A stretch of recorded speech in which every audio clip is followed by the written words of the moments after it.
नमस्कार साथियों, मैं दिनेश द्विज स्वागत करता हूं आपका इस शिक्षा विभाग हिमाचल प्रदेश तथा समग्र शिक्षा अभियान हिमाचल प्रदेश की इस अनूठी पहल में, जिसका की नाम है लर्निंग फ्रॉम होम हर घर पाठशाला। आई होप कि आप इस लर्निंग सीरीज को बहुत एंजॉय कर रहे होंगे और बहुत कुछ सीख भी रहे होंगे। आपसे एक गुजारिश है कि आप इन वीडियोस को शुरू से अंत तक पूरा देखें, बीच में स्किप ना करें, क्योंकि अगर आप स्किप करते हैं तो आपकी लर्निंग में गैप आ जाएगा, आप पूरी तरह से विषय वस्तु को नहीं समझ पाएंगे। तो चलिए दोस्तों, शुरू करते हैं आज के सीखने का क्रम। नमस्ते सर। आपने हमें पादप ऊतकों के बारे में विस्तृत जानकारी दे दी। अब आप हमें जंतु ऊतकों के बारे में भी बताइए। बच्चों, अपने को तथा अपने पर्यावरण को जानने की जिज्ञासा मनुष्य में आदिम काल से ही रही है। इसी जिज्ञासा ने विज्ञान को जन्म दिया है।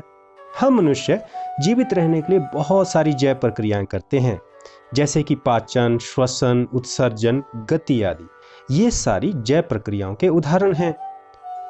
ये जैव प्रक्रियाएं हमारे शरीर में विशेष कोशिकाओं द्वारा संपादित की जाती है, जो समूहों में मिलकर ऊतक का निर्माण करती है। हम जीव जंतुओं को जीवित रहने के लिए भोजन की आवश्यकता होती है। भोजन हमें ऊर्जा प्रदान करता है। भोजन के पोषक तत्वों को तथा ऑक्सीजन को शरीर के विभिन्न भागों तक पहुंचाने का कार्य हमारे रक्त द्वारा किया जाता है, जो कि परिसंचरण तंत्र का एक भाग है। चलने के लिए या गति के लिए हमें पेशियों की जरूरत पड़ती है, जो हमारे पेशीय तंत्र का एक भाग है। जीव जंतु अपने शरीर से विषैले पदार्थों का उत्सर्जन भी करते हैं, जिसमें उत्सर्जन तंत्र हमारी सहायता करता है। और ये उत्सर्जन तंत्र बहुत सारे ऊतकों अंगों से मिलकर बना होता है। रक्त और पेशियां, ये दोनों ही हमारे शरीर में पाए जाने वाले ऊतकों के अन्य उदाहरण हैं। शरीर में इनके कार्य के आधार पर हम विभिन्न जंतुओं के ऊतक को मुख्य रूप से 4 भागों में बांट सकते हैं, जो कि इस तरह से हैं। एपिथेलियमी ऊतक, इसे हम एपिथेलियल ऊतक भी कहते हैं। संयोजी ऊतक, कनेक्टिव टिश्यू। पेशीय ऊतक, मस्कुलर टिश्यू। और तंत्रिका ऊतक, नर्वस टिश्यू। यहाँ यह बात याद रखना कि रक्त संयोजी ऊतक का एक भाग है। चलो बच्चों, अब एक एक करके इन ऊतकों का विस्तार से अध्ययन करें, जो हमें मदद करेगा इस टॉपिक को गहराई से समझने में। आओ सबसे पहले बात कर लेते हैं एपिथेलियमी ऊतक की। जंतु ऊतक का पहला ऊतक है एपिथेलियल ऊतक। इसे हम एपिथेलियमी ऊतक भी कहते हैं। यह एकल कोशिकाओं की सतह से बना होता है, मतलब यह सिंगल लेयर्ड सेल से बना होता है। इस ऊतक में ब्लड वेसल यानी रक्त वाहिकाएं नहीं होती। यह सभी अंगों की कवरिंग के रूप में जंतुओं के शरीर में मौजूद होता है। हमारी त्वचा, मुंह, आहार नली, रक्तवाहिनी नली, इन सभी के अस्तर मतलब लाइनिंग ऑफ ब्लड वेसल्स, इनके अंदर का भाग, फेफड़ों की कूपिकाएं, वृक्कीय नली आदि सभी एपिथेलियमी ऊतक की बनी होती हैं। एपिथेलियमी ऊतक की कोशिकाएं एक दूसरे से सटी होती हैं और ये एक अनवरत परत का निर्माण करती है। इन परतों के बीच चिपकने वाले पदार्थ कम होते हैं तथा कोशिकाओं के बीच बहुत ही कम स्थान होता है। एपिथेलियमी ऊतक की संरचना विभिन्न प्रकार की होती है, जो कि उनके कार्यों पर निर्भर करती है। संरचना के आधार पर हम एपिथेलियमी ऊतक को इस तरह 4 भागों में बांट सकते हैं। नंबर 1, शल्की ऊतक, स्क्वैमस। घनाकार ऊतक, क्यूबॉइडल। स्तंभाकार या पक्षमाभी ऊतक, जिसे हम कॉलमनर या सिलिएटेड भी कहते हैं। और स्तरित शल्की ऊतक, जिसे हम स्ट्रेटिफाइड स्क्वैमस टिश्यू कहते हैं। चलो एक एक करके इनका विस्तृत अध्ययन करें। सबसे पहले बात कर लेते हैं शल्की या स्क्वैमस टिश्यू की संरचनाओं की। स्क्वैमस एपिथेलियम, अगर हम कोशिकाओं की बात करें इस स्क्वैमस एपिथेलियम ऊतक की, तो इसकी कोशिकाएं एक दूसरे से बिल्कुल सटी हुई होती हैं। जैसे कि हम फ्लोर में टाइल लगाते हैं, बिल्कुल वैसे ही सारी कोशिकाएं सटी हुई होती हैं एक दूसरे में। अब बात करते हैं कि हमारे शरीर में यह कहाँ कहाँ पाया जाता है। आहार नली तथा मुंह का अस्तर, अस्तर मतलब लाइनिंग, अंदर का भाग, ये सभी शल्की एपिथेलियम से कवर होते हैं। शरीर का रक्षात्मक कवच अर्थात त्वचा, हमारी चमड़ी इन्हीं शल्की एपिथेलियम की बनी होती है। इसको कटने तथा फटने से बचाने के लिए यह कई परतों में व्यवस्थित होती है। एपिथेलियम ऊतक का दूसरा पार्ट है क्यूबॉइडल एपिथेलियम या घनाकार एपिथेलियम ऊतक। जैसा कि नाम से ही पता लग रहा है दोस्तों कि क्यूबॉइडल एपिथेलियम की जो कोशिकाएं होती हैं वो आकार में किस शेप में होंगी? हाँ, बिल्कुल सही, घनाकार शेप में।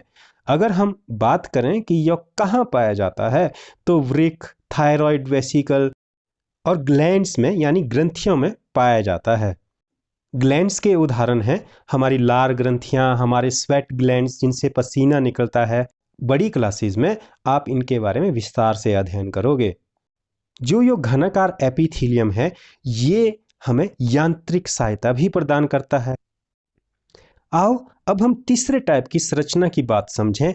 तीसरे टाइप की संरचना को हम कहते हैं कॉलमनर या स्तंभाकार संरचना। इसमें वो कोशिकाएं होती हैं जिनका जो स्ट्रक्चर होता है वो पिलर की तरह होता है, यानी स्तंभ की तरह होता है। अब अगर बात करें कि यह कहाँ पाया जाता है, यह हमारे अमाशय के अंदर की साइड में मौजूद होता है।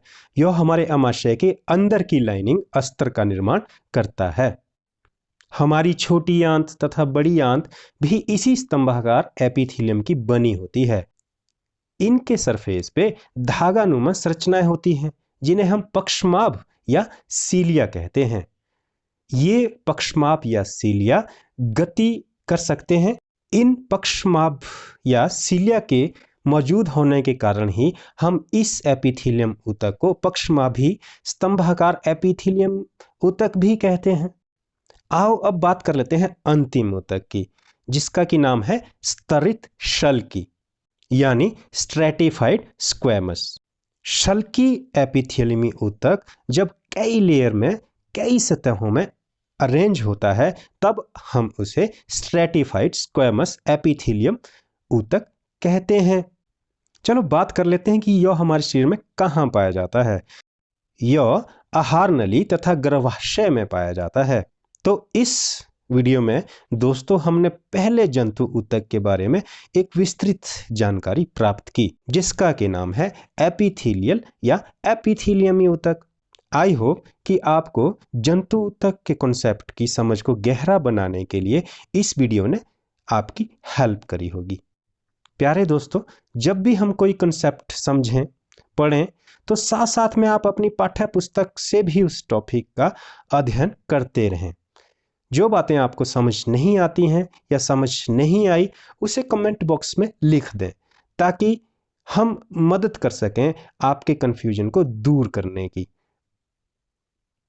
अगले वीडियो में हम अगले जंतु ऊतक की बात करेंगे।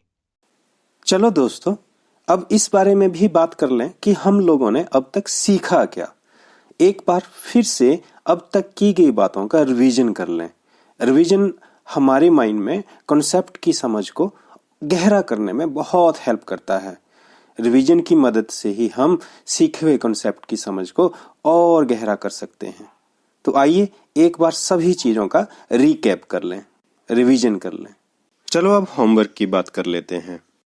ये आपकी स्क्रीन पर रहा आपका आज का होमवर्क, और यही होमवर्क आपको लिंक में वर्कशीट के रूप में भी उपलब्ध है। प्यारे साथियों, मुझे उम्मीद है कि बाकी हजारों साथियों की तरह आपको भी इस शिक्षा अंकुर चैनल के द्वारा दी गई जानकारी अच्छी लगी होगी।